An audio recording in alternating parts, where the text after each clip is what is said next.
Hey, Printlifters, welcome back to the episode. We've got an exciting one. Why? Because we're talking about three different things. Number one, print on demand lessons learned. Really cool article on that.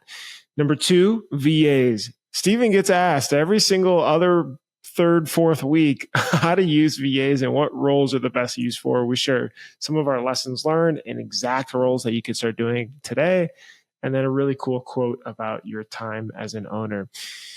But every single week we put this episode on, and every single week we talk about our incredible partners that help us do that, because there is a lot of stuff that goes on to get this thing out. So first up, we wanted to thank Multicraft. Now, Dave at Multicraft has an Instagram. It's multicraft_daddy. And he actually just put out this video. Did you see this? Or he was actually like picked the winner, like spun the wheel and stuff and picked the winner. And he gave a bunch of PMI tape too. So Dave, if you DM multicraft_daddy with your email address, he's sending out gifts every single week. Multicraft has been around for 50 plus years, providing the industry with top brands at competitive pricing. You can mention the pod. That gets you 10% off your first order. They are there. They're a partner. They're very helpful to help you continue growing your business. Bruce, guess where I will be when this episode airs? Honduras. I will be with the great folks at Graphic Source in Honduras. And that will be a really cool trip that we'll have to debrief after the fact. Graphic Source is an anchor at Campus Ink. They run our entire art department, a lot of our back office work.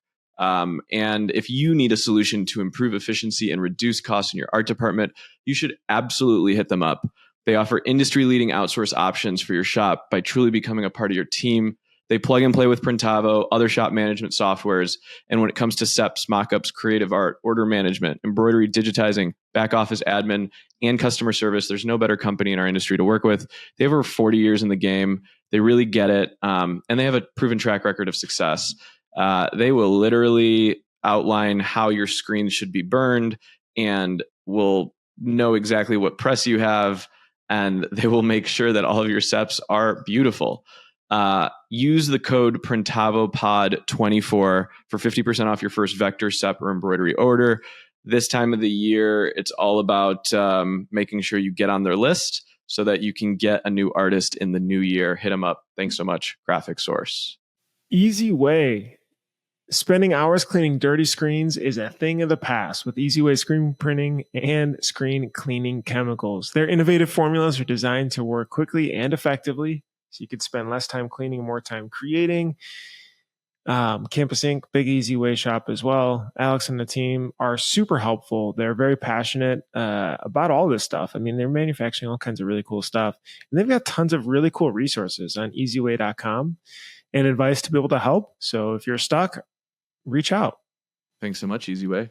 Bruce, I want to tell you about the best new software platform to hit our industry. It's called DGI Apparel. And it was built by a group of MIT engineers that recently left Y Combinator, one of the largest tech accelerators in the world, to build a solution for the screen printing industry. DGI allows you to connect your accounts with Sanmar, Alphabroder, SNS, and more to compare prices. I think just last week, you can even buy PMI tape directly on there, and they're adding a ton of different apparel suppliers every week. The average shop spends 2 hours purchasing every day, and DGI will cut that time in half, and you won't need 2 computer screens, so half the amount of screens. Ask yourself, what would you do with an extra hour every day and an extra computer screen you don't have to use? And you know what's funny is they don't have a promo code for DGI because it's free. It's always going to be free. And that's right. It costs $0 forever. So if you're not already using DGI, you're wasting your own time and money. Sign up today at dgiapparel.com and join 1,500 other shops that are saving time and money on their purchasing. We use DGI every single day. And I tell you, it's pretty freaking sweet. So hit them up and tell them we sent you. Last but not least, we have BMac Industries and DTF Superstore. BMac Industries is a leader in innovative solutions for the DTF printing industry. They're dedicated to providing top-of-the-line equipment and technology that enhances productivity and quality. They have a commitment to excellence, and they continue to push the boundaries of what's possible in garment decoration. If you have a DTF printer, you should get a BMAC dryer. Ours just got delivered a couple weeks ago, and this thing is a tank. It's beautifully built here in the United States. And support DTF Superstore. They also are involved with things like dtfprinting.com. So thanks so much, DTF Superstore, for all your help and support. We just had a tech out to help us out, spent 2 days with us, trained our entire team. It was awesome. So thanks so much. That's awesome. All right, let's jump on in. I wanted to share this article. Maybe you shared it with me a while ago, but it was funny. I was just reading through it, and the title of it was Lessons Learned from My Failed Print-on-Demand Fulfillment Business. And the reason why I found this interesting is because you do quite a bit of print-on-demand too, and I feel like there are some interesting lessons learned, right? There's lessons learned from maybe the boom and bust cycle that followed the e-com boom and bust through COVID, and how to make this sustainable from a business owner perspective and a print shop perspective. So let me give you the backstory though, real quick.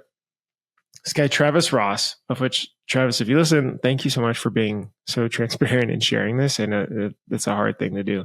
So he started a print-on-demand journey. He started off by selling retail products. He was doing it with some other people that he met at a conference that they started, basically on Amazon, and they were growing pretty quickly. They decided, well, why don't we buy the equipment, right? As any future shop owner will do. Why don't we just do this in-house? So we could do it with better margins. We could be more flexible. We could turn things around quicker. Okay, so they buy all the equipment, start doing it in-house. They're doing printing, packaging, and shipping. And then very quickly, he starts saying, well, I could do this for other retailers as well and other customers. So half of the business starts to scale up very quickly to being sort of a contract print-on-demand decorator, let's say. They scaled from just him to 10 employees, 3,500 square feet, the overhead, and so on and so on. All right, you could probably predict where this is going. 2023 rolls around, right? Things start to slow from when people are binging and buying things online. Q1, January, February, March of 2023, growth starts to slow. And what doesn't slow is overhead. That stays pretty stagnant. So he got a bit caught. He got caught with high overhead and not enough invested on the retail side. But I also think Amazon started to get a lot more competitive too. A lot more people were jumping in and selling products, Amazon raising their fees and so on. And so he tried to keep launching more products. He launched 200,000 SKUs on Amazon. I don't know how exactly you do that. It's some sort of robotic way of doing that. But anyway, he launched 200,000 SKUs, but it could not keep up as he had to shut it down. The just margins he got squeezed, especially doing the contract work, the print-on-demand contract work, as that dried up. There were 4 big lessons learned that he pulled out of this. Before I get into those, what are the feelings that you have when I tell you this story, especially through your journey and you coaching other shops? What pops in your head? He's literally just warning everyone, do not do this. Yet every single day, more and more shops decide to get into print on demand. The biggest takeaway that I got from reading this article was that the print on demand business is a completely different business model than either running a retail clothing company or a B2B printing company. There are very few similarities. The only similarity is that you might heat press a shirt, but the businesses are completely different models. And so, you could see that he thought, oh, I'll just do it myself. Well, how many of us have done that? I'll just buy the equipment. How many of us have done that? Show of hands. I'm good at this. Let me go do this. Right. And I couldn't agree more. Have you fallen into that, thought process before and it either work or not work? I'll share with you something. Actually, I got a text from my cousin this morning. He sent me a tweet. He said, 2 thoughts from Vincent van Gogh. I'm always doing what I cannot do what I cannot do yet in order to learn how to do it, and what would life be if we had no courage to attempt anything, right? And so I went down the print on demand path to try and figure it out and to try and learn it, because it was something that I couldn't do yet, and I felt the need to try and master it. I think that saying those things, I reflect back and say, like, there could have been a better way to learn how to do it, right? Or it's that you had to go through that to get to I had to do it, right? The question becomes, how much are you willing, what's your pain tolerance? What tolerance do you have, and what appetite do you have to, let's just say it, fuck around and find out? It is crazy where we talk about being a different business. When we were at Print Hustlers, we did the tour at Stakes Manufacturing, and the facility and the operations is literally built just to do high scale print on demand. Now, I don't know anything about the profitability of the business. We'll have to ask, maybe we'll bring on the owner, but he built his workflow software specifically around this because there's nothing really available. The equipment is dialed in that way. The inventory and like auto purchase, like the whole thing is very dialed in to be able to be profitable doing this. I think it's important to understand that the print on demand industry, the print on demand business, is a technology problem, not a manufacturing or B2B problem, right? Like when we take an order for shirts, Bruce, you place an order with me, I go to SNS, I buy the shirts, I'm able to count them in all at once, I'm able to print them all at once, I'm able to put them all in one box and ship them to you. It's a very, very simple process, right? It's like a restaurant trying to say, we're going to build Grubhub or DoorDash. We built delivery for ourselves. Now we're going to build it for everyone else. Completely different business models, right? What are the different tech sides of print on demand that you can think of without actually being in a print on demand company, Bruce? Like, what are the things, if I told you, Bruce, design Printavo, design a new software for print on demand, what are all the things that would have to go into it? We looked at this actually when getting into trying to connect, especially with the DTG printers. But I visited some facilities. The high volume of work and having an interface that works with that, allowing for the software to connect to the printers.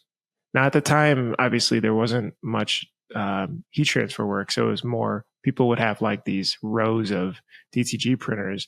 But it was the color matching aspect and storing the files correctly. It was the inventorying issue and auto purchasing of items when the stock gets low. And then the big other one was the binning and like fulfilling. So we saw this at Stakes. They have these cubby holes, like back in elementary school, maybe you store a backpack for multiple item orders. So, an item's waiting there, it's waiting for a second piece, a third piece or whatever. It collects that one and then gets shipped out. And the math around that, I think, is actually pretty complicated to say, make this now or don't make this now, schedule this now or don't, have it sit in bin A3 and it's waiting for this part, right, of this order.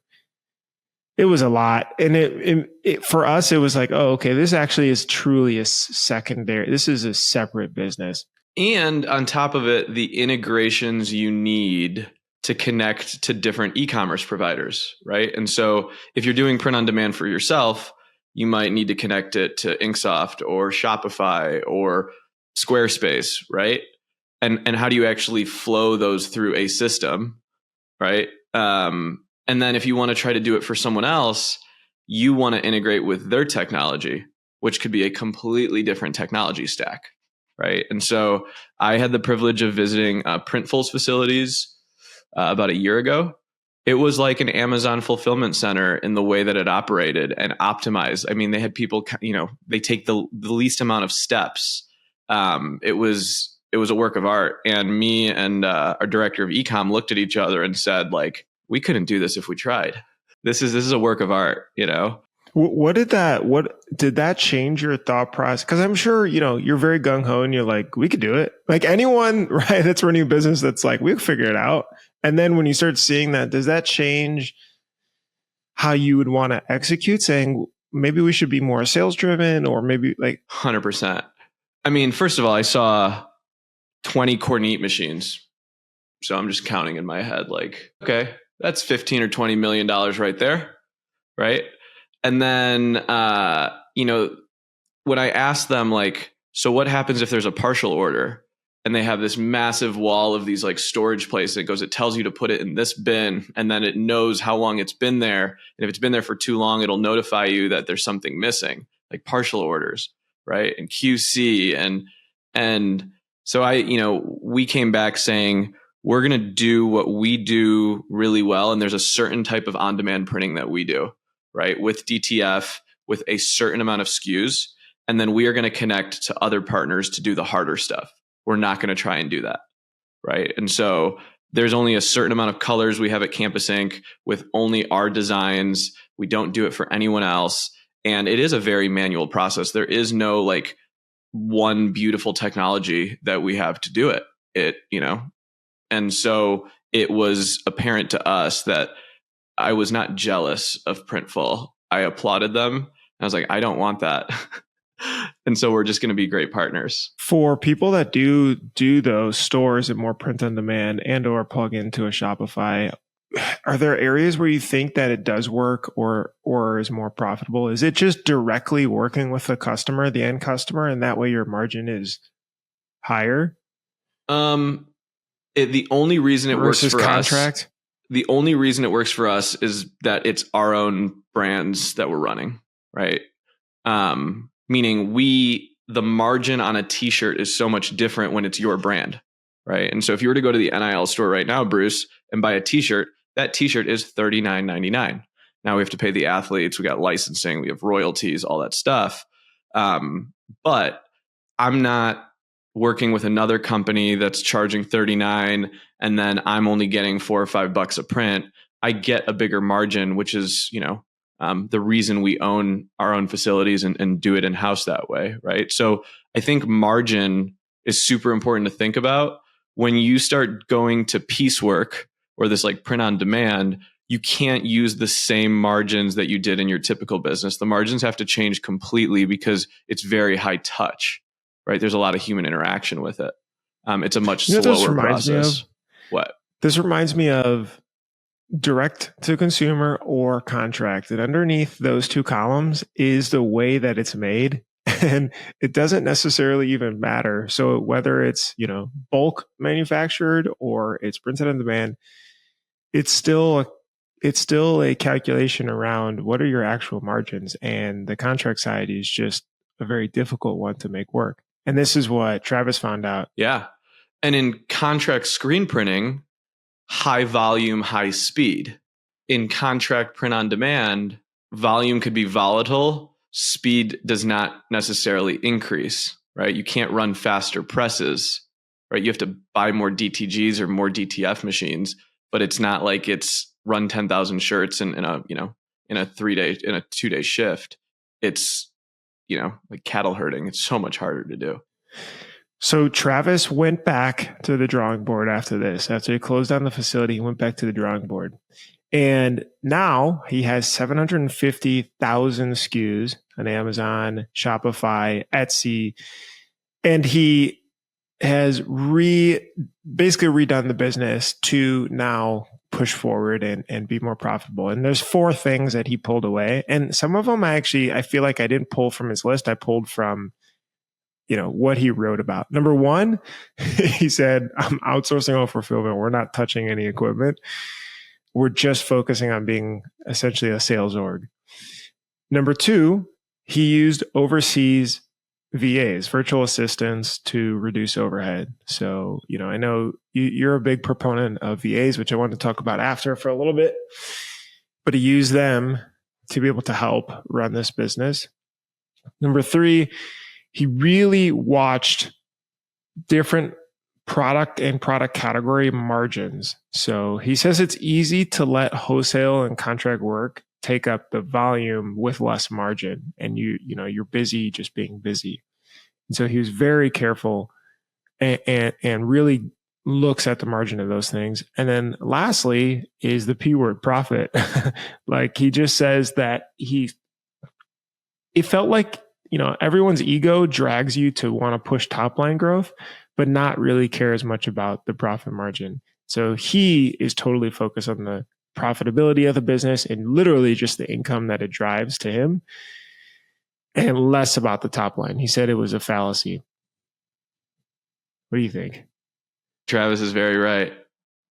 And the amount of time wasted by making a pivotal risk in that direction could be like business suicide a little bit. And I think that's the scariest part is you can run your business out of business, and you could take something that's good and completely throw it away.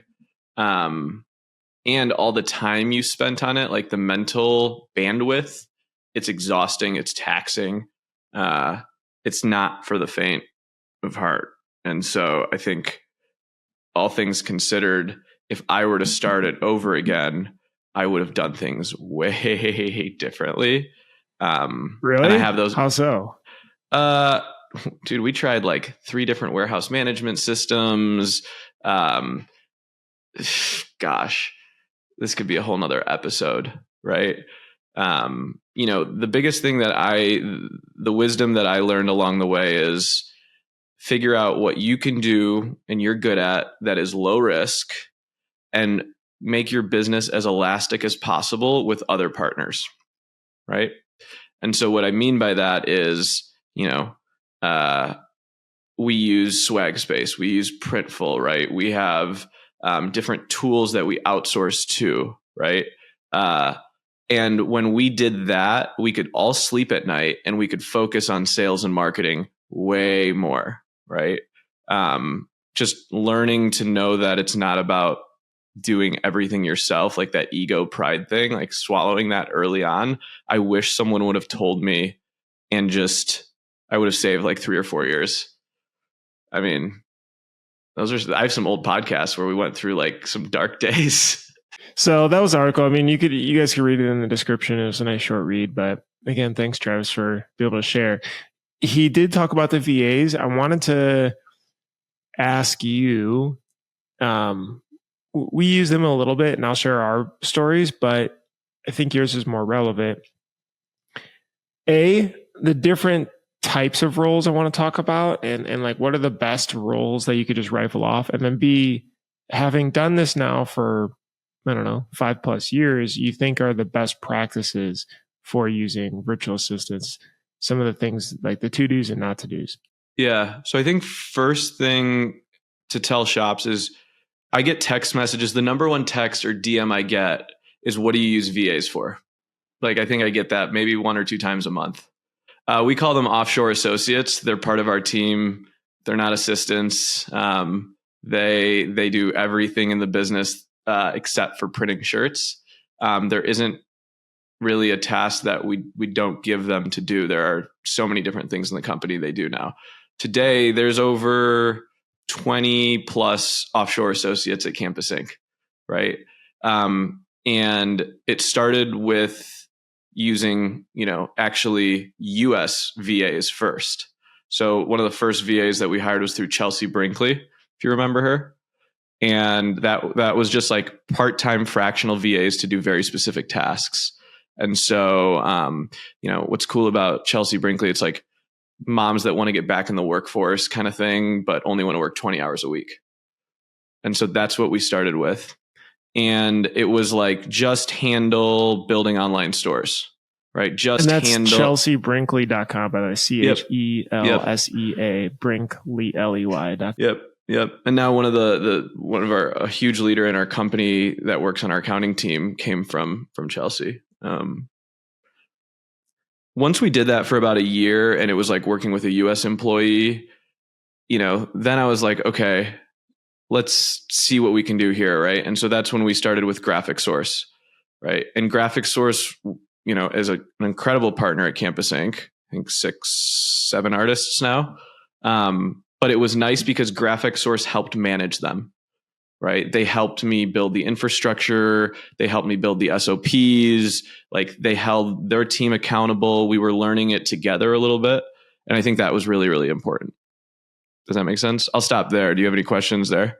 Yeah, makes sense. So art, and then the first, who were the roles for Chelsea Brinkley's assistant? Those were like administrative roles in the company. So managing inbox, building online stores, some customer facing stuff, doing licensing and reporting, things you can do behind it, order entry, handling reorders on some inventory stuff, stuff that they could do that they didn't have to be in our facility. Right. So that was kind of like the first year or two of it. And then we started hiring associates to actually help us with some really technical work. And so, by the way, I like the way that you title changed it because it changes your perspective of what they could do. They're in our Slack channel. They're on our team calls. They're no different than you and me. Actually, in fact, the talent level sometimes exceeds our U.S. stateside employees. When did you shift to overseas versus, or maybe why? Is it a cost thing? It's a cost thing, right? Like their cost of living is fractional to our cost of living, right? And so you can pay top dollar to them in the Philippines, or in Honduras, and it's still good for them. But it's also good for you from a cost saving standpoint, meaning we could not afford to hire 20 full-time, US employees and still run a profitable business. It just would not work. Right. And so the cost savings are obviously a lot less, or a lot better. But what started to happen, so I hired my EA, Monty, who kind of runs my life a little bit. He's in my inbox. He's managing everything. He's got all access to my credit cards, you name it. He can do anything. And then our CFO. Wait, what do you mean by also even more detailed about runs your life? Like, is it, booking, I don't know, you got to book a doctor's appointment, or you want to order Uber Eats, or like what are more examples? Maybe from this week. The week's almost over. I was at families for Thanksgiving. And I wanted to send flowers for inviting me. And I was like, hey, Monty, can you look up, we were out in Las Vegas. And I was like, can you look up flower delivery in Vegas? Here's my budget. Can you make sure it gets delivered tomorrow? And he's like, I'm on it. Just like that. Or so it's things that are literally on the top of your head that you can offload off your mind instead of putting it on a to-do list and either never getting to it or wasting time doing it. Yep. And so he manages my inbox, he manages my calendar, but then it's like travel, or, we've got a big company trip coming up where 12 of us have to go to a trade show, and he's organizing the itineraries, getting everyone's birth dates for the flights, booking all the flights, rental cars, you name it. That's a large task. He's recently taken some onboarding stuff that he's doing. And the coolest part about him is, he's very versatile. And he can do reporting and data stuff. He can also be in Canva and do some creative. So I have him running a few very specific reports every single day for me that are kind of manual. They take 10 minutes to run, but it's so critical. And so, he's basically turned into my better half that is starting to learn and think like me and just kind of be like a twin, if that makes sense. It's cool you use him for personal stuff too. I do remember a while ago that was, you were apprehensive of giving work tasks and personal tasks. It's great. Okay. So, all right, keep going.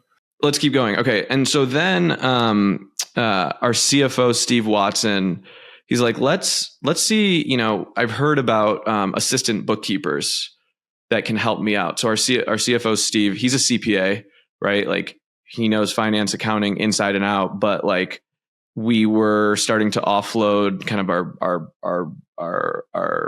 our bookkeeping team that we were paying because he had been there for a year. And so Steve Watson was like, let me see if I can hire an associate over there that can help me with QuickBooks, just journal entries and stuff like that. I'll guide them.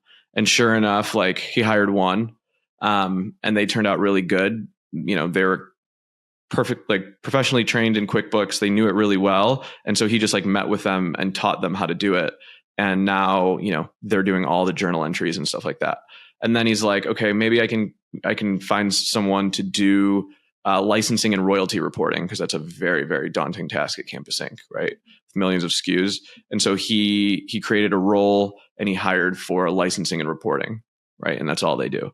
And then it was, maybe we can find some to help us with like just Photoshop templates. And so we created a very specific job description there. And this list goes on and on and on. SEO, Facebook ads, Shopify SKU management, someone that's an expert in HubSpot, an SDR that can prospect and get leads, right?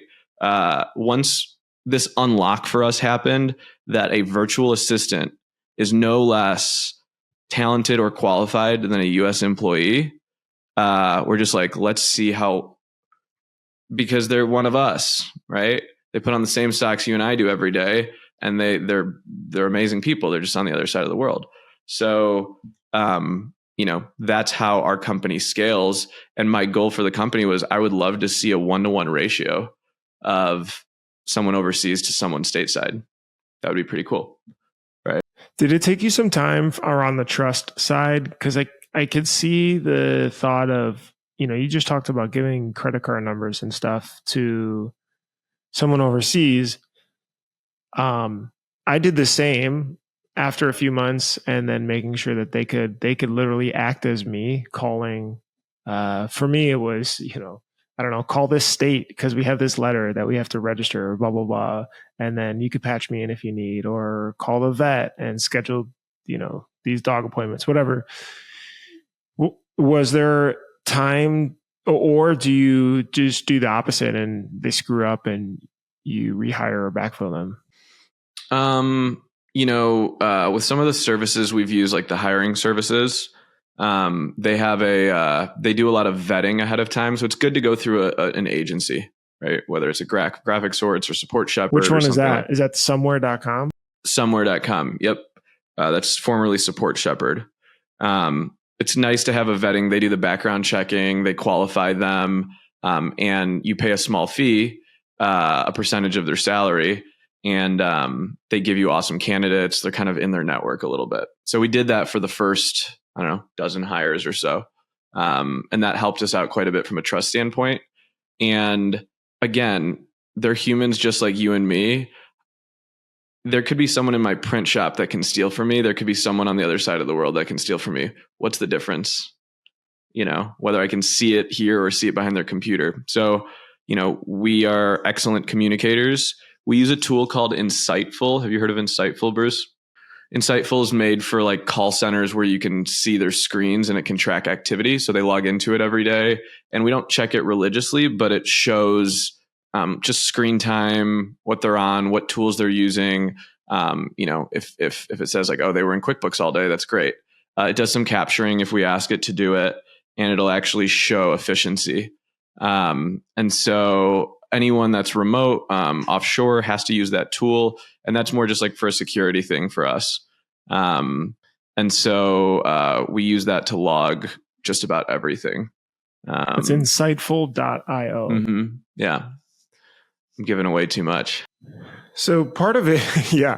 Part of it is just like mentally allowing you to say, all right, this person is doing this role. They should probably only be doing 60% of this role, and 40% could be done by someone else that you could pay less. So why not have you do more important things, since I pay you more, and have the overseas associate take off the 40% from person A, person B, and so on, from art to an actual, owner's assistant to bookkeeping, it sounds like these types of tasks. In a print shop, let's talk about what roles could not be done by someone virtually. Sales, account management. Account management could be done virtually. It could be done virtually. What can't be done virtually? Checking in the shirts. Let's ignore anything in person, but anything that's on a computer. Anything on a computer could be done virtually. Would you trust purchasing? I would trust purchasing in a heartbeat. Our offshore associates handle bill pay. I mean, they're sending out payments every single day. So I started doing this with my assistant before. My worry though was, how do you know that the bill is correct or not? And that's why I floated. I couldn't get around that trust model. So that's why I just like, hey, bring this to me if it's over X dollars that you're paying a bill to take a look at it. I think it was like $500. I believe our CFO has a order of operations and some controls in place that things get checked a certain amount of times. Maybe for like the 5 to 10 person shop, what are the other, is there anything else that could be, and maybe it's not the full role. Maybe it's responsibilities. Right. So, you can't outsource, or you can't hire a VA to check in shirts. You can't hire a VA to burn screens. You can't hire a VA to mix ink. You can't hire a VA to actually print the shirts or pack the shirts or ship the shirts. Right. But you can hire someone to do your artwork, to do order entry. You said store creation. So when you talked about account management, right, our account managers might do the one-to-one relationship with the client, but then the associate might enter in the order, like a nice handoff. So, Lauren will go back and forth with the customer, do her thing, and then, she'll say, okay, Martin's going to enter in this order for you, and I'm going to be here along the way to watch it. Right. It's like, is it worth your time to enter in numbers into Printavo, or should you just have one person that's focused on that and get really good at it? Right. So in this day and age, with labor costs going up, potentially blank costs going up, right, with tariffs, right, it's almost like a no-brainer now that you should start to do it. Now, the question I have for you, Bruce, and maybe this is some feedback I get when shops that have never gotten a VA before get into it, what do you think their typical hesitations are, and why do you think it doesn't go well? Because I've also heard some times where it doesn't go well. Can we talk about that? Yeah, I feel that it's twofold, because I've had it not go well and I've had it go well. Number one, it's very dependent on the person that you get. Just like I think hiring any type of role, if you get someone that's lazy, someone that disappears, doesn't respond, someone that doesn't, it helps to have someone who's done in more of an assistant role or like associate type of role before and is not sort of coming from no experience. So I do think the person. And then the other secret is honestly the better the training is and the better the expectation setting, the better results you get. And it's interesting, I wrote a guide on this. I'll link to it in the description of like how to best train. And I put together, at least for the assistant side and owner's assistant role side, a sort of life template that you fill out. And this has all of your preferences and things you need and to help you be able to train. One small tip that I found helped is confirmation. So anytime you ask something of what you want to ask in the most detailed way possible. So spend the extra 8 seconds and add more detail, which is literally what you did. I found that kind of cool with the flowers. Here's the budget. Here's what I need to buy. Maybe they like this. And here's the address. So it's so detailed. It's like all the bowling bumper rails, they can't go off the lane. And doing that, plus allowing them to say, got it, right? So like, check it. So if I'm texting, I always say you have to like emoji back or say back, got it. And tell me when it's done. Because for me, I started thinking about it as, did they do it? Did they get it? What happened? Do I need to do it? I'll just do it. That's where my head spins. And that helps me relieve it. And maybe over time, they don't need to do the second part, but that helped me a lot. So acknowledge. So the VA needs to acknowledge the request. Bruce, I acknowledge that you requested this, right? And have decoded it. You also need to be clear about timeline. So they need to say like, I'll have this done by 2 p.m. today. And at 2 p.m., I will let you know when it was completed. So it's like kind of 3 steps, right? And I was literally just looking through my Slack channel with Monty, and his first words are, got it. And then I'll go back and see and be like, hey, Steven, this got delivered. It's like, nice. Right. And so this call and response. I think the other reason why this doesn't work well is when shops are not set up correctly with great communication tools and great procedures. Right. And so we saw this at Print Hustlers, where, you know, when you teach someone to do something, you just expect them to just figure out how to do it. Where really, when you really want to onboard someone correctly, you have to meet with them every single day and do it together. And so our CFO, when he was training our team on how to work with offshore associates, he said, you should meet with them at 9 a.m. every morning for the first 2 weeks. Every morning you should do that, right? And then, maybe it's twice a day for the first week, then it's once a day. Then maybe it's 3 times a week. Then maybe it's once a week, right? And I feel like you have to make that commitment to training them. And if you don't give them those digestible tasks, that they can actually get wins, like they won't build the confidence and the task maturity to actually succeed.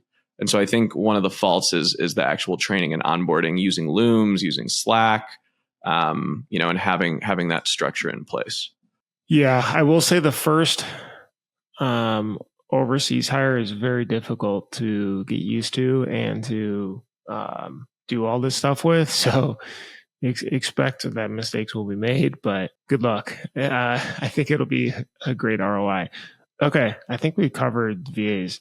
The last thing I just wanted to end with is a quote that I read that I didn't write the author, unfortunately, but the quote was, most people play defense with their time. Your time is governed by others instead of you, and it shouldn't be. I was like, whoa, especially back running Printavo actively. Like, yeah, that's so like, you get the meeting scheduled on your thing. You have this regular scheduled this. You get pulled into this. Someone says, hey, do you have 2 minutes? It's just like a constant time battle that you get sucked into all these different things. I know you are a huge proponent of pushing people to physically leave their building because that's the only way to get someone out of this. You felt this way, at least maybe, I don't know how much you do now, but I know you definitely were at some point. Yeah, this is funny. Yesterday I was in Urbana for our holiday party. And so I spent the morning in the shop. I don't even have an office down there anymore. It's where we keep old DTF machines that are broken. So I just set up in the boardroom and I'm just kind of available. And the DTF graveyard. Yeah, literally there's a graveyard. I should send you a picture of it. It's kind of funny. But, someone from the front desk came up running to me and said, Steven, I need you for a second. Because some person trying to sell us ads delivered us like 10 pizzas as a surprise. And we were all leaving for our holiday party. So she was like panicked. And I went up and took care of it. And I was like, thank you so much, for the pizzas. I have no idea who you are. Put them in the fridge, whatever. And I thought to myself, if I wasn't there, what would she have done? I was working on something and she took, 15, 20 minutes because I was there. So she's like, Steven, I need you. Right. And so if I wasn't there, she would have asked the next most responsible person. And so employees will go to the top as quickly as possible to get their answer as quickly as possible. And that is how your time gets sucked. Right. She would have figured out what to do with these pizzas. Right. But 25 minutes later, I'm talking because to you're her. there. Because it's the easiest way. Like if you're physically right there, you're the easiest solve to help them. And that makes sense. And 25 minutes later, I'm talking to a customer. They're not even a customer. They want to sell us advertising and they gave us free pizzas. And 25 minutes later, that's what I was doing. I can't blame her for doing digitizing. Yeah. It's like the radio station or something. And that right there was the perfect example of once you are available, once you make yourself available, overly available, you no longer have control over your time. Your time is controlled by others and whatever the demands is. Now, the other thing that I think shops do is when you're there, we insert ourselves. It is easier to insert yourself when you're available. What do you think I mean But you're by physically there to see it. Yeah. So like, because it's an addiction. I'm sitting in the boardroom and a customer walks in. I'm like 10 steps away so I can hear every conversation. I don't need to go out there. Why'd you say it like that? Why'd you say it like that? So I'll open the door and say, hello, it's so great to see you. Right. And I'll insert myself into problems, or I'll insert myself into conversations. And I think as entrepreneurs, this is like our drug. We just do this. It's really hard for me to keep the door closed and just listen. Right. And then when they leave, I'd probably walk out and talk to her about it. Hey, how'd it go? Right. There's a small amount of that that's good. Not saying completely remove yourself, but that's just me procrastinating on what I should be doing on my computer. Yeah, that's so true. I remember hearing that, especially like sales calls on the phone. I would, okay, yeah, Slack. Okay, so here, just send them, look at this, like, and then, yeah, and it may go amazing. And then after, wow, that was incredible. But I definitely wasn't doing anything the whole time. And what's funny is when I ask shops, what would happen if you left for the day? And they'd say like, oh, everything would go to hell. Like they wouldn't know what to do. They come to me for too many things, right? And they're coming to you for too many things because they're not problem solvers. You have to let them think on their own and troubleshoot by themselves. And so like, a shop owner might walk through the back and next thing you know, they're looking on press and they're holding up shirts and they're doing this and they're doing that, right? And that's that micromanagement where if I'm not there, they can't operate by themselves. And I think that is a huge kind of like, I think that's why small businesses struggle, is because the owners don't know how to get out of the way. And when you put yourself in the way, you also are like your time is sucked. Like, yeah, you're playing defense. So sorry. Welcome to my TED Talk about this. Thank you for coming. Hey, Printouncers, thank you for coming to our TEDx Printouncers talk today. On the delegation and stuff, I have a lot of resources on it. Bruce just shared with you a delegation. So like I did a lunch and learn with my team on how to work with offshore associates. And if anyone wants it, you can just DM me on Instagram or shoot me an email and I'm happy to send it. I'm not just going to make it. It's not just like downloadable because it's actually really freaking good. But shoot me a message and I will. I'll get it over to you. I just shared it with you, Bruce. Don't steal it. A little Easter egg for folks listening to the end. Who made it all the way to the end? Hey, if you made it to the end, also email me because I'm going to send you. I'm going to send you a Starbucks gift card. All right, Printouncers, we appreciate you. We appreciate you as always joining us weekly for this. We've got some awesome episodes coming and some exciting things planned for the new year. See you next week. Happy holidays. Thanks so much for listening. Hopefully that was informative. Don't forget to subscribe. Don't forget to like. Don't forget to hit the bell for notifications if you enjoyed this video. If you enjoy all the stuff we're putting out, it's really helpful. We love to just be able to see it. That means that we're doing a good job. To subscribe, hit the bell for notifications, and hit the like button. And I'll see you in the next episode. Bye.